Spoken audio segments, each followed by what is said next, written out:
Hey, Pretty Girl Club. So today I want to talk about how to measure your pretty privilege. I know that pretty privilege is really immeasurable. I really feel like there are different ways, though, that you can kind of gauge what type of pretty privilege you tend to attract. Because think about it, pretty privilege has nuance. There are different kinds of beauty. There are different ways that you can use your beauty. It doesn't always have to revolve around like relationships and stuff like that. Some people use beauty to sell products, or they use it to model, or go after some dream like acting or singing or something. So in this video, I just want to talk a little bit about some of the ways that you can gauge your pretty privilege. So the number one way and the most important way is to ask yourself, how do I feel? Do I feel like I'm pretty? Do I feel beautiful? Because one thing I've noticed about me is it doesn't matter if society thinks I'm pretty. If I don't feel beautiful on the inside, I'm still going to be insecure. I'm still going to show up not as my best self. And so I feel like you get to choose whether or not you view yourself as beautiful. You don't have to follow whatever other people think is beautiful. So in my opinion, that's actually the most prominent way to measure your pretty privilege, is just based on your confidence level, based on how confident you are in your body, how confident you are in your hair, whether it's your makeup, because there are different aspects of your beauty as well. So, for example, when I was out of shape physically, like when my body looked bad, I was still confident in things like my hair texture, I don't know, my makeup and stuff, but I was just insecure when it came to my body. So, for some of you guys, you may find that you feel very pretty when it comes to your face, but maybe you don't feel pretty when it comes to your stomach because maybe you have some extra weight there or something. So, I feel like that's the number one way that you can gauge your pretty privilege or measure your pretty privilege, because you get to look inside of yourself and say, okay, do I fit my internalized beauty standard? Do I feel like there are things I could work on or things that are making me insecure? Or do I feel like this is the best I've ever looked in my life and I'm just super, super confident? I just want to share my beauty with the world. So that's one of the ways that you can measure it. And I've noticed that some people with inferiority complexes, they have this mindset of, no, you don't get to decide that you're pretty. Like, you're not a 10, you're just a 5. You're not a 10, you're an adjustable 6. And it's like, no, you don't get to determine how I view my own beauty. You don't get to determine whether or not I feel beautiful. I get to decide how pretty I think I am. Yes, I think I'm cute. Yes, I think I'm drop dead gorgeous. And you're just mad because I'm loving myself out loud. You're mad because I'm loving myself publicly. You're just mad because I love the way I look and I'm confident in it. So I would say don't ever let people try to convince you that like you shouldn't feel pretty, because I can't stand when people do that. When they're like, oh, you think you're cute, as if it's negative to think you're cute. Or they will be like, you only think you're pretty because of white supremacy or colorism. And it's like, no, you just think you're ugly because of white supremacy and colorism. So just because your inferiority complex comes from that, this doesn't mean that my self love comes from that. So that's another thing I've had to learn, is to not allow others to project their own inferiority complexes onto me. But another way that you can gauge your pretty privilege is being approached when you're by yourself. And when I say being approached, I'm not just talking about men walking up to you and trying to hit on you. Sometimes it could be someone complimenting you. Like, it could be a man, a woman, just anybody complimenting you or going out of their way to help you, or kind of feeling more comfortable with talking to you. One of the things I've noticed is that for the women who want to utilize their pretty privilege to attract a man, they tend to measure their beauty solely based on how many men approach them in public. But I feel like if your pretty privilege is partially based on the male gaze, there are many different forms of the male gaze. So a guy approaching you in public, that's only one way that a guy shows you that you're beautiful. There are so many other ways that you can kind of gauge where you're at in that area. You know how I've talked about micro validation, and I also talk on this channel about diversifying your validation or having multiple streams of validation. So if you're looking for male validation, and I'm not shaming you, if you're looking for male validation, there are multiple streams of that. I've noticed that some women have a problem to where they feel like if they don't get approached at a bar, then that means they're ugly. Well, that's not necessarily true. Sometimes maybe there's nobody in that bar that is your type or whatever, or maybe you're in a city where like that's just not the place where the type of guy who would be attracted to you, that's not where he would hang out. So, measuring your pretty privilege based on your approaches, that can be a form of measuring, but I would say that that's just one of many different ways that women experience pretty privilege.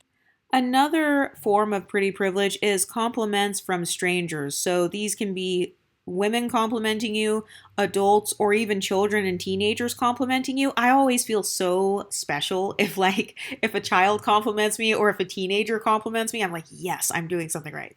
And this is because a lot of children and teenagers, they don't have as many biases and they also don't have as many social inhibitions as adults do. So a lot of times children and teenagers are brutally honest.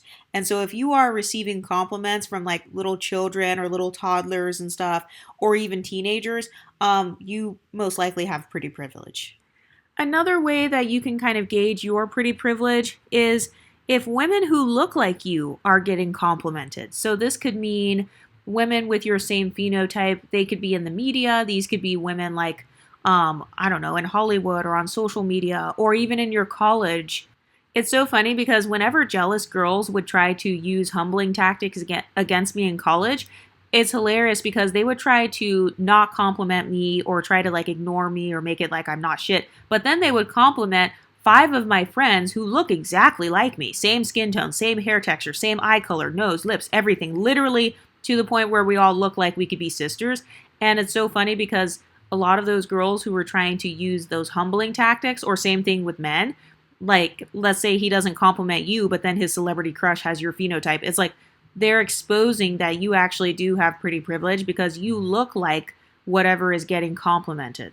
So that actually is a case of trickle down beauty if the person naturally looks like you or if they actually look like how you look and that person is receiving a lot of compliments, then that's another way to gauge your pretty privilege.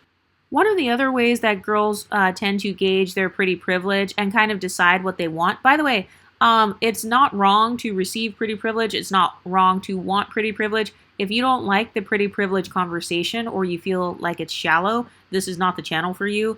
But one of the other ways that people can gauge their pretty privilege is via social media. So, and by the way, every single thing I'm mentioning, these things can all be done in a healthy way or an unhealthy way. That is up to you. I'm just being honest with you. I'm telling you things that other people try to pretend doesn't exist. You know those people that are like, I don't care about likes. I don't care about my posts. I don't care about people approaching me. I don't care. Yeah, that's not actually true. They definitely do care. They just don't want to talk about it because they don't want to come off like they care about being pretty because people associate being pretty with being shallow. But here on this channel, we already know the real deal.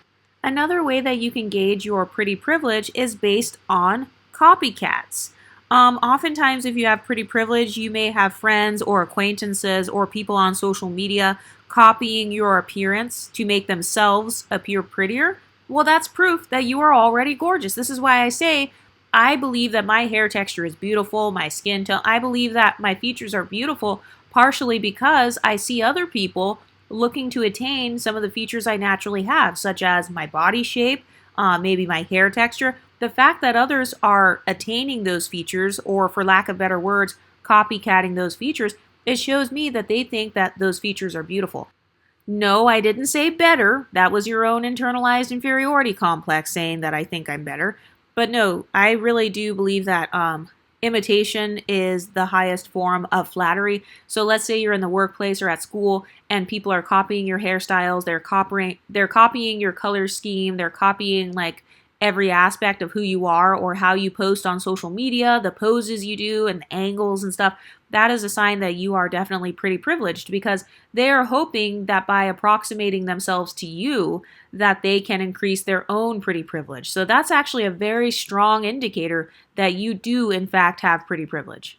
Another way that women like to gauge their pretty privilege is via dating apps. So let's say you want to date a particular type of guy, and I don't know, maybe that type of guy is just not in your immediate environment, and so you choose to use dating apps, and you only swipe on, I don't know, let's say you only swipe on like Asian guys or something. So some women, what they'll do is they will make dating app accounts and then they will only swipe on a particular type of guy, or they will make it their goal to attract a particular type of guy, and then they will be able to gauge like, okay, Did I get any matches of this type of guy that I'm looking for? And by the way, it doesn't have to be an ethnicity. It could be a certain height, certain income or whatever. That's one of the ways that women can kind of gauge what kind of pretty privilege they have in the dating market. Because remember, there are many different types of pretty privilege. Beauty is subjective, so there are thousands, if not millions, of different kinds of beauty. And so that's an important question you want to ask yourself too is what kind of pretty privilege do I want? What kind of beauty do I want? Do I want to have the skinny girl aesthetic?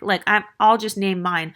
I want to have kind of the skinny girl aesthetic. I've noticed that I like kawaii fashion. I also like plaza core fashion. I like having very long hair. I prefer almost like this princess aesthetic. That's my personal beauty standard for myself, or at least that's a part of my beauty standard. I actually have a fluid beauty standard, but that's just one that I'm naming right now.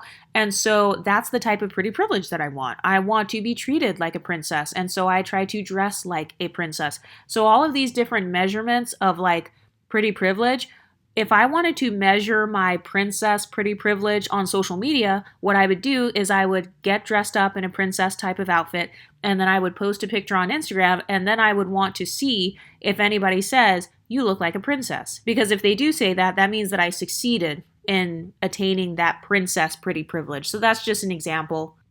But one of the other forms of pretty privilege that a lot of people don't acknowledge is cross-cultural appeal. So when I say you're able to appeal to people across cultures, I'm not just talking about race, like, oh, I attract black guys, white guys. I'm also talking about socioeconomic status.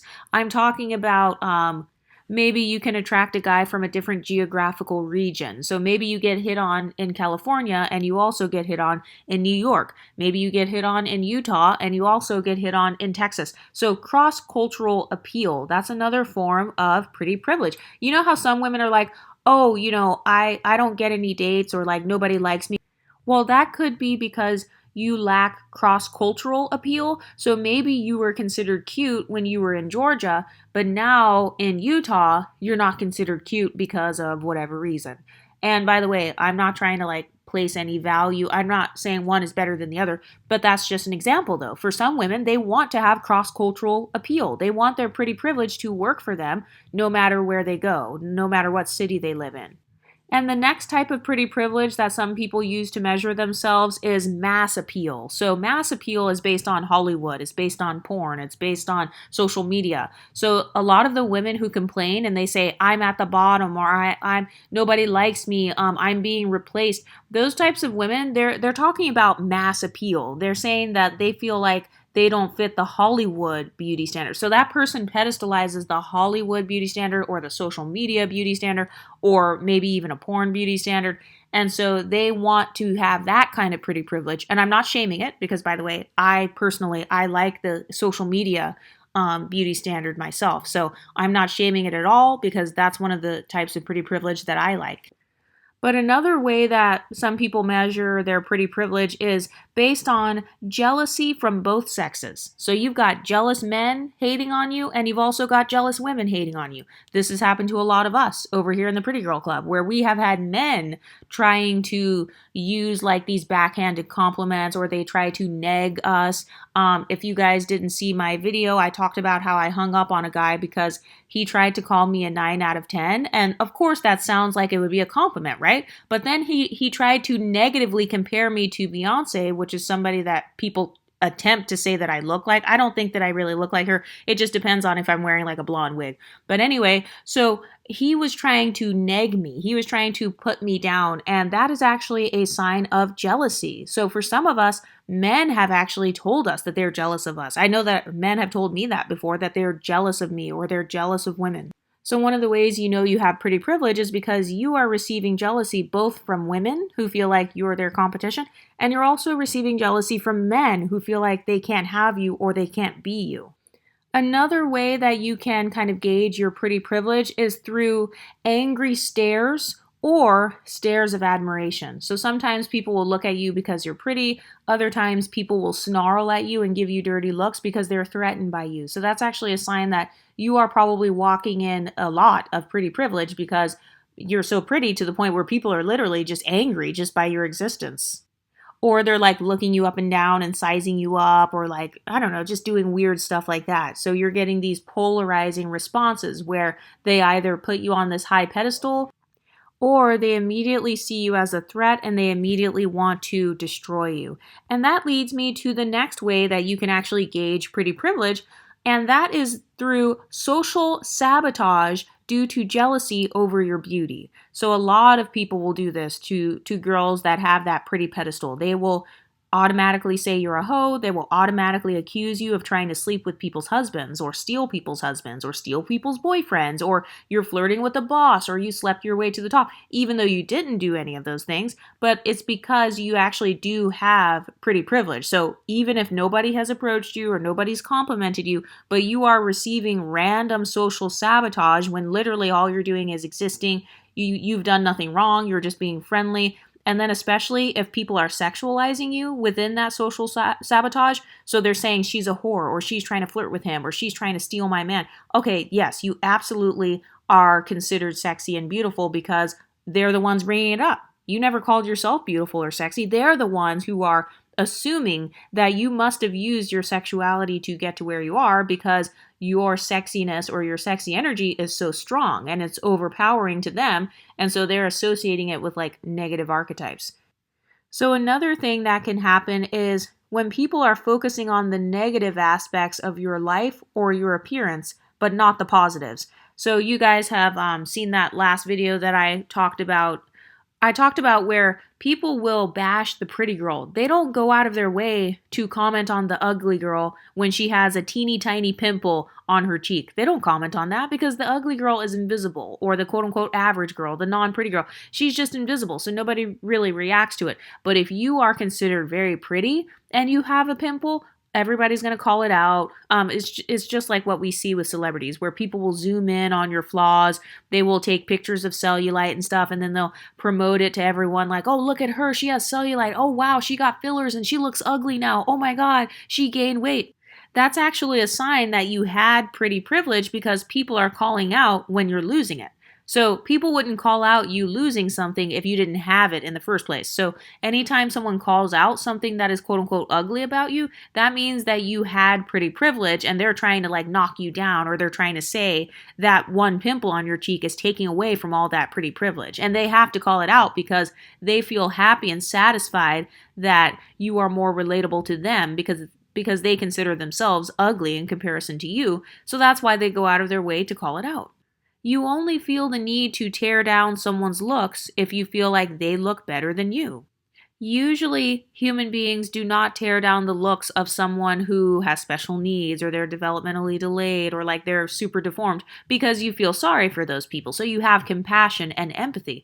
But if you view someone as like super high up, like very unattainable in terms of beauty and status, then people are more likely to tear that person down because they feel like it's not fair that they get to have that much beauty and status. And so they feel like by chipping away at that pretty privilege, it's making them feel better. They feel like it's making them somehow look less ugly by tearing you down. And so now I want to get into my views on pretty privilege. So just like with everything, I believe that there is kind of a spectrum, and I'm going to keep the same talking point that I always keep, which is to always have multiple streams. Okay, so I've talked about multiple streams of validation, and I personally like to keep multiple streams of pretty privilege. So for example, I want my body to receive pretty privilege, aka thin privilege, or if you have an hourglass or you look toned or whatever. That is one stream of pretty privilege, having a nice body. Another stream of pretty privilege could be maybe you're good at makeup, or maybe you have clear, smooth skin naturally. Another form of pretty privilege is like maybe your hair. Maybe you receive pretty privilege due to your hair. Maybe you have very long, healthy hair, or maybe you're just good at styling, whether it's real or fake. So that's what I mean when I say multiple forms of pretty privilege. For some women, they like to post on social media, and then they also like to dress up in real life. You are diversifying your streams of pretty privilege by doing that. One thing that I've noticed about myself is that if I feel starved in one particular area of my pretty privilege, it triggers jealousy in that particular area. So I've talked about this before on here, how when I was extremely religious, I didn't feel comfortable, or like it was looked down upon to wear wigs, weaves, makeup, bikinis, crop tops, all that stuff that's like not considered modest. And so because I was starved in that area in terms of my pretty privilege, I used to get jealous when I would see other women who were just, they had this fluid beauty identity. They could wear wigs if they wanted, they could wear red lipstick, they could wear bikinis or whatever they wanted to. Nobody was shaming them out of doing that, and they got praise for it. So I've noticed that anywhere where I get triggered, like let's say I get jealous of a particular type of pretty privilege, well, that means that I am starved for pretty privilege in that particular area. That points me to my desires, because remember, your emotions are really just bringing out what your desires are. So for all the women that say, I don't get representation in Hollywood, I'm not in movies, I'm not in this, well, that tells me you probably deep down inside wanted to be an actress, or would have been an actress if you could have, but for whatever reason, you couldn't be an actress, or you couldn't be the star of the natural hair movement. And so now, like, you're mad or whatever because you feel starved for pretty privilege in that particular area. And the way to combat that and to cure that jealousy is to go ahead and seek after the pretty privilege in that area. So if you're mad about the natural hair movement not featuring your own hair texture and phenotype, you need to create a YouTube channel, create a hair YouTube channel yourself, and then, do your hair and grow it out and do all that stuff.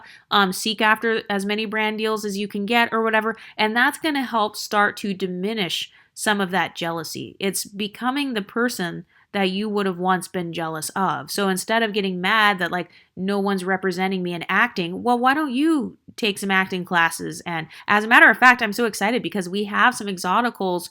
We have lots of content creators on here where a lot of you guys have done acting, modeling. I know I've done some of those things before.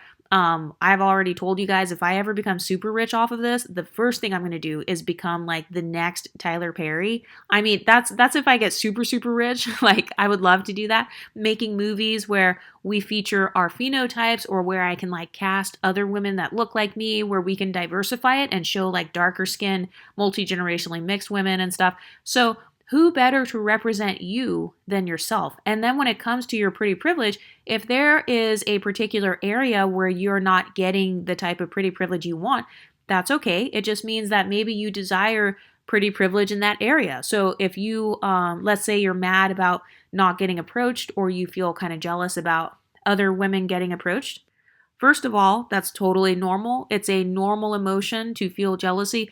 Also, it's normal to desire being approached, or, you want to flirt and stuff like that. I talk about this a lot. By the way, if you want decentered dating content, that is behind the paywall. You can get that either on my Patreon or on the members page. Those are two different platforms. So I've got the audio content, it's all on the Patreon, and then the video content is on my members page. But let's say you are one of those people where you do want to get approached. Okay, the next question that you would want to ask yourself is, who do I want to get approached by? Is it like, do I like black guys, white guys? I don't know, old guys, rich guys, guys who share the same interests as me or the same hobbies as me. So you want to ask yourself what type of pretty privilege you want. Who are you trying to receive pretty privilege from? Because remember, everyone is giving and receiving pretty privilege at any given moment. You're either giving pretty privilege to someone else right now, or you are receiving pretty privilege from someone else right now. So you might be thinking, well, who am I giving pretty privilege to? Whoever you follow on Instagram, like whatever girls you follow on Instagram because you like their hair and all that, whatever girls you have on your Pinterest board, or guys, whatever actors you have a crush on and all that. You know how women have like football players as their background on their desktop and all that? You are giving a beauty pedestal or an attractiveness pedestal to those people. So every human being on this earth is giving someone pretty privilege right now, or they are receiving pretty privilege from someone right now. So I know that for me, when it comes to like, let's say it's being approached, I don't care about being approached by a guy I find unattractive. I only want to be approached by the type of guy that I find attractive. It doesn't hit the same if I find that guy to be hideously ugly. Like, I don't care about that. I don't care about random guys outside of a convenience store. Like, no, I can go without that. But if it's a guy that I find attractive, yes, then I would care. Then it would mean more to me. So that's something you'd want to ask yourself. Like, who am I trying to receive pretty privilege from? Is it from Hollywood, from social media? Do I want people liking my photos and stuff? Am I trying to gain, I don't know, customers for my business? Am I trying to gain modeling gigs, acting gigs, or am I trying to get attention from rich white guys or rich black guys, whoever it is that you're trying to date? But those are just a couple of the ways that you can kind of measure your pretty privilege. I highly recommend diversifying your pretty privilege because what pretty privilege does, and a lot of people are going to get mad, but like, I don't really care. Pretty privilege helps you to open your options. I do believe that it makes life easier. I know that when I have pretty privilege, if I were to compare having pretty privilege to when I didn't have it, I definitely showed up in the world differently as a woman with pretty privilege versus how I showed up as a woman without pretty privilege. When I lost my pretty privilege, I felt, more insecure. Inferiority complex started creeping in because I had built up so many micro insecurities.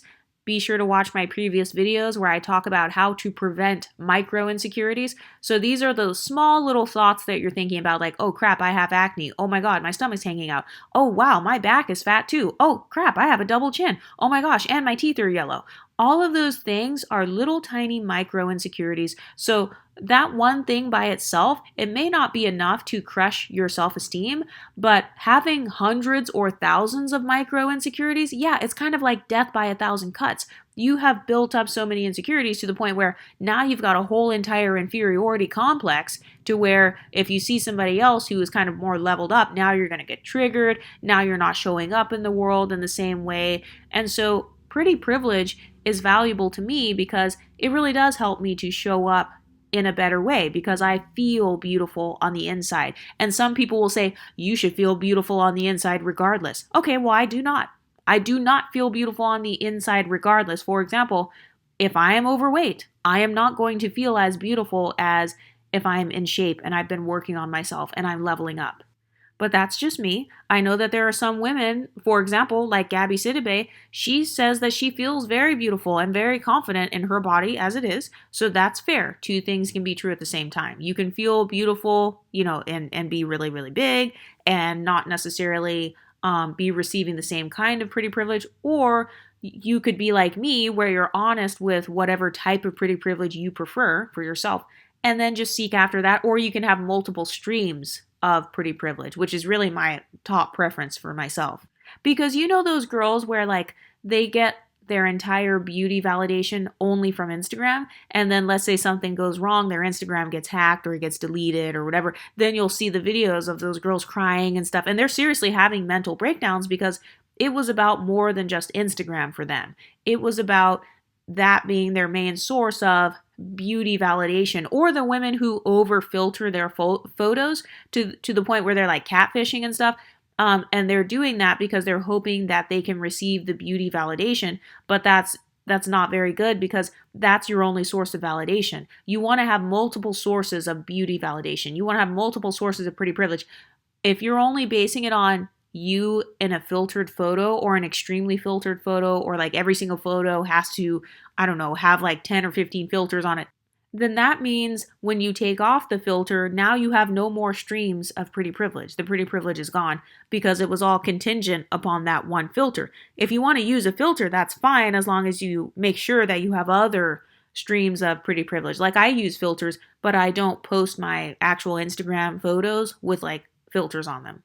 So to kind of recap some of the streams of pretty privilege that you can utilize, you can use one or many of these or some more. There are probably way more that I'm not thinking of right now, but how you feel inside, that's a form of pretty privilege, like actually feeling beautiful because maybe you have leveled up. So even if the rest of the world doesn't see your beauty, you see your own beauty. Number two, being approached when you're by yourself. For some people, that's one of their sources of pretty privilege. Compliments from strangers, adults, children, teens. Women who look like you are getting complimented, whether it's in the media, whether it's representation, whether it's influencers. This is also why I encourage you guys to start YouTube channels, because I want my phenotype and my point of view, I want that represented on YouTube. I want that represented on social media. I want us to become a part of the conversation. And that it's not necessarily pretty privilege, but I really do. I will say, I love the direction that all of us are going as a collective. Like when I look at every single one of the exotical content creators, whether they are Creole, whether they're light skinned black women, whether they are ambiguous darker skinned black women, whether they're dark skinned, multi generationally mixed women, all of us have a very common theme of like, we're pretty, we love ourselves, we're kind of minding our business. We're not like beefing with each other like how you will see in the black women empowerment sector. None of us are like threatening to dox each other and all that stuff. Like, I like the vibe that is representing my phenotype. I like the collective pretty privilege that we are all building because I actually do believe that your energy, your personality, your charisma, your confidence, I actually do believe that that affects your pretty privilege because there are some women that I've seen that maybe they're unambiguous black women or white women or whatever. I've seen some women who are not even ugly, but then they think they're ugly, and then they go online talking about how ugly they are and stuff. And it's like, okay, well, if I see thousands of women that all look the same way, and then they're all calling themselves ugly, well, as far as what that does for their collective, like kind of, you know how people create stereotypes? I know it's bad that people create stereotypes, but guess what? We don't live in a perfect world. So people are going to continue creating stereotypes. And if you've got tens of thousands of women who all look the same way and they're all saying the same thing, I'm ugly, I'm at the bottom, nobody wants me, I'm at the bottom of the beauty totem pole, I'm at the bottom of the beauty hierarchy. Yeah, that's going to perpetuate even more negative stereotypes. So I do like it when other women who look like me, when they're representing me in a positive way. I like seeing women who look like myself dominating the music scene. Shout out to the Blasians, Blasian girls. The Blasian Exoticals are crushing it. I love Tyla. Make sure you guys get her new album that she got or her new album that she just made. But anyway, another stream of pretty privilege, social media, likes, DMs, comments, stalkers, and copycats. Those are all sources of pretty privilege for some people. Friends or acquaintances copying your appearance to make themselves prettier. That's another form of pretty privilege. So, one of the ways I like to play with that stream of pretty privilege is I will specifically dress in a way that is extremely unique to where nobody else, I know that you're not just following a trend because I'm literally making up my outfits as I go. So when I told that story of the lady at my accounting job, like copying me, the manager, I knew that she was copying me because nobody wears ankle boots with like the socks that are hanging over the ankle boots and then like leg warmers and then you wear that with a pencil skirt and then you pair that with a button-up shirt. No, nobody else was doing that. And I specifically did it at a time of year when it was 90 degrees. Of course, I kind of was like a little bit extreme with it, but still, that was my way of having uniqueness because I knew if anybody copies this look, I will be able to take it as a source of validation because I will know that they specifically copied me because nobody else is doing this exact thing. Anyway, another stream of pretty privilege that some girls choose to use, dating or dating apps. It could be dating events, it could be singles events, it could be co-ed socializing. I don't believe in male-female friendships. I don't mind having male acquaintances, like saying hi and bye, but as far as friendships, no. But for some women, they like socializing with guys, going to singles events, maybe doing dating apps, and that is a residual form of income in terms of pretty privilege. That's like one of their streams of pretty privilege. I personally love dating apps. I'm obsessed. But I talk more about that on my like behind the paywall. So when it comes to dating, I've noticed that some women they will try to shame women for like how they meet their partner. They'll be like, "Oh, well you met him on Tinder. Oh, you met him at the club. Oh, you met him at church." And it's like the way that a person meets a guy, there are bad guys everywhere. So just because you met some guy, I don't know, at church, it doesn't mean that he's automatically a better guy than this other guy that somebody met walking down the street. But anyway, dating is one of the sources of pretty privilege that women like to gain. Another one is cross cultural appeal. So, appealing to people from different ethnicities, different socioeconomic statuses, different age groups. Another stream of pretty privilege is mass appeal. So, looking like XYZ celebrity, looking like a Hollywood person, or, feeling like you fit in with that IG baddie aesthetic. That is a source of pretty privilege for some women.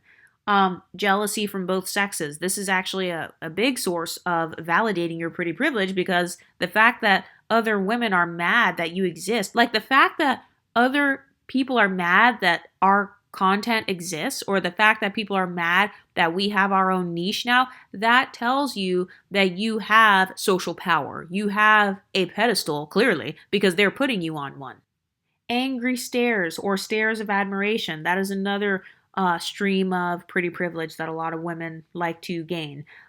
Social sabotage. So, like thinking back on the people who were hating on you, kind of like you'll hear female rappers talking about this. I'm thinking of Meg the Stallion and Hiss, where she was like, every time I'm in the gym, I'm thinking about women I'm shitting on. So, yeah, it's kind of like you're using other people's hatred to fuel your pretty privilege or to validate how beautiful you actually are because other people are threatened by you. Those are just a few of the sources of pretty privilege that a woman can gain. What are your favorite streams of pretty privilege? Do you like to diversify your pretty privilege? Because I know that I like to diversify it. I try not to value one type of pretty privilege over another because I understand the value of pretty privilege as a whole. And I like to enjoy it in many different scenarios. One of the other ways that I've used my pretty privilege in the past is to mentor my younger cousins, or for some of you guys, maybe you have siblings, or maybe you work at a nonprofit or something, and you have little girls who look up to you because they consider you pretty. They like your hair, they like how you do your makeup and stuff. So that's one of the other streams of pretty privilege that I've used in the past, is using it so that young girls who look up to me, so I can like help them, and also it validates me to know that I'm helping the next generation. So there are so many different creative avenues and streams of pretty privilege that you can create for yourself. But what do you ladies think? What are your favorite streams of pretty privilege? Are you doing some modeling gigs on the side? Are you doing acting on the side? Are you doing promo modeling? Like, you know, those girls that hold up the signs and stuff, or the girls that like stand there at the car shows and all that. Do you like doing that? Do you like using it to get jobs? What are your streams of pretty privilege? Let me know in the comments section, and I'll talk to you next time. Stay pretty, ladies.